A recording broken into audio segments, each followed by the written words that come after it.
Alors, on va commencer par la question. Peut-être c'est une bonne façon de toujours commencer. Bah, quel est son volume? Quel est son volume? Alors, on va commencer par ça. On cherche un volume. Je vais noter en rouge. On cherche un volume. Donc le volume de la pièce. Non, c'est pas une pièce de l'anneau. Et tu sais que.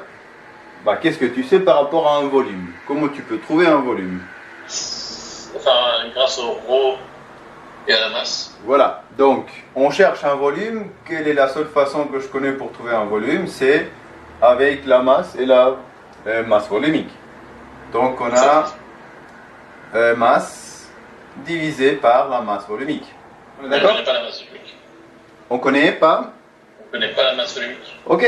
Alors maintenant, on a décomposé notre objectif en deux autres objectifs.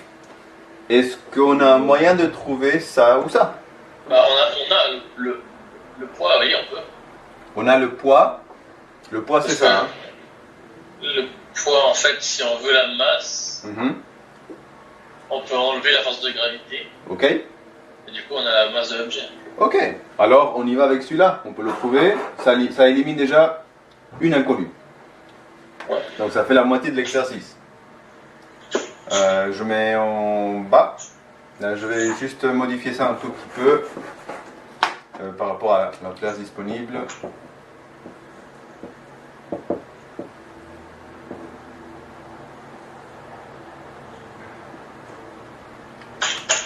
Toi, tu m'as dit, alors on commence par la masse.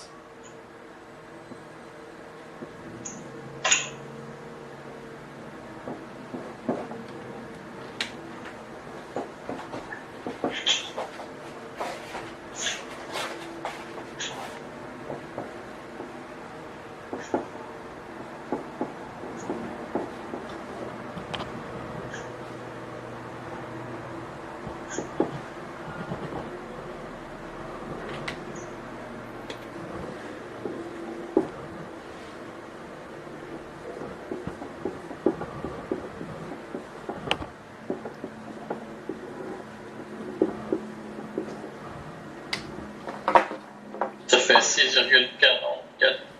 Ouais, 45. Ok. Fois 10 puissance moins 4.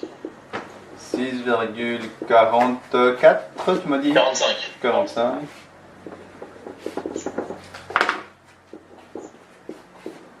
Fois 10 puissance moins 4. Exact. Ok. Donc là, la moitié de notre problème est résolue. Pour trouver la question était le volume, on a traduit la question en pas volume, mais masse et densité. Ouais. On a trouvé une des deux, alors il nous manque l'autre moitié. Exact. Alors, comment on peut s'approcher de cette masse volumique? Qu'est-ce qu'on a comme outil? Déjà,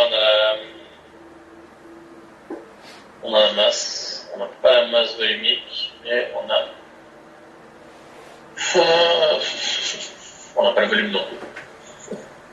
Non, Parce que c'est ce qu'on veut de toute façon. On n'a pas la masse volumique. on n'a pas la masse volumique, on doit la trouver. Ah, mais par contre, on a la masse volumique de l'eau qui est déplacée. Non, même pas. On a la masse volumique de l'eau, ça oui. Oui, mais non, on ne sait pas combien de masse il est déplacée là. Alors, on a utilisé ça, ici. Ouais. On a utilisé ça à un moment donné? Non. Quelle utilisation on peut lui donner éventuellement à une force de pesanteur? Bah, du coup, si on convertit, je vais voir, si on convertit ça en masse aussi, on aura une masse différente. Mais qu'est-ce que c'est la force de pesanteur apparente?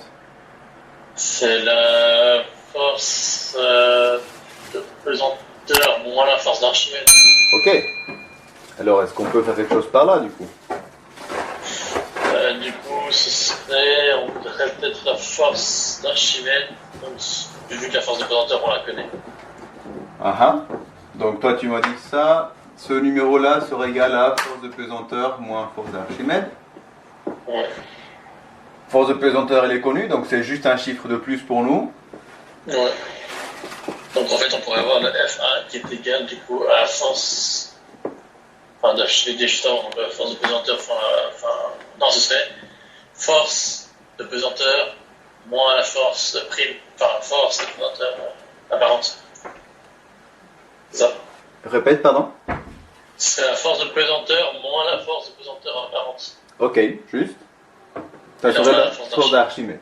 Et qu'est-ce qu'on peut faire après avec une force d'Archimède? Tu te rappelles à quoi elle? Bah oui, tu te rappelles. Avec la force d'Archimède, après on a on a déjà la masse volumique de l'eau. On n'a pas le volume immergé, mais on a la force de gravité, donc du coup on aura le volume immergé. On aura le volume immergé. Ok. Le volume de la pièce, enfin de l'objet, de la. Ok. Alors du coup,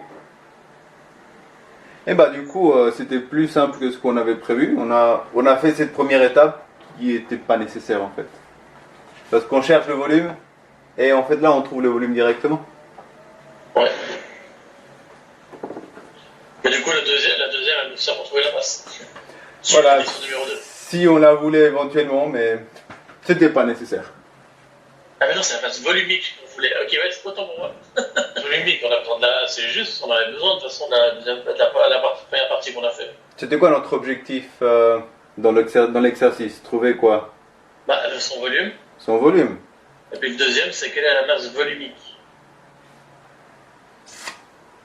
Nous demande la masse volumique après?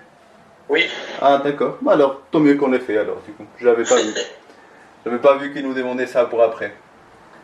Alors, on déduit là le volume qu'on nous demande. Exact. Et pour la deuxième partie, on exploite ça.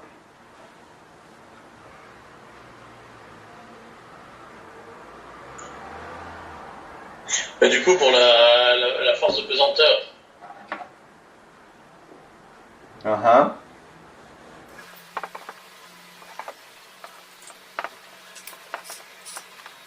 Eh bien, c'est à de la peine aujourd'hui. C'est vrai. Ouais, c'est surtout moi. Comme disait mon adjudant. C'est pas du matériel, c'est un utilisateur.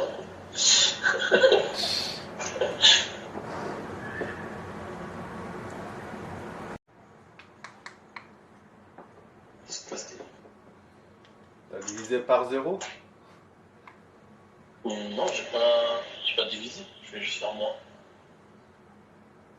C'est ce que.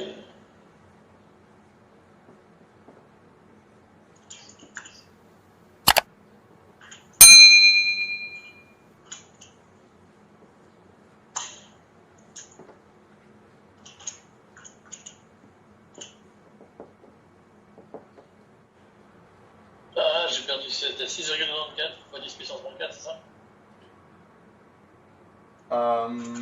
Pardon quoi? Non. Oh putain. J'arrive à 3. fois 10 puissance moins 5. 3 fois 10 puissance moins 5? Ouais. Comment t'as fait? Redis-moi. J'avais 2,94 fois 10 puissance moins 4. Ok. Divisé par 1 fois 9,81. Divisé pas par 1. C'est quoi ce 1 que t'as mis? Ça représente quoi? La masse volumique de l'eau. Ok, mais ça c'est 1 kg par litre. Ah, ça fait fois 1000. Mais on doit toujours utiliser les kilogrammes, donc par mètre cube, pardon. Non, du coup c'est 1000. Du coup c'est 1000. Du coup ça me fait 3 fois 10 puissance moins 8. 3 fois 10 puissance moins 8, exact. Alors imagine pendant 2 secondes, tu avais trouvé 3 fois 10 puissance moins 5, n'est-ce pas? Ouais. Le volume. Essaye de le rapprocher à des unités un petit peu plus familières. Ça aurait fait, si c'était 3 fois 10 puissance moins 5, si on avait ça, on essaie de le rapprocher à des unités plus familières, ça aurait fait quoi? Ça m'aurait fait 0,03 kg par décimètre cube. Ça c'est seulement un volume, hein. Le volume. Du coup, décimètre cube, excuse-moi. Ça aurait fait combien en décimètre cube? 0,03. 0,03. Ok. Ça fait Combien tu sais combien ça fait ça ou tu veux encore changer d'unité?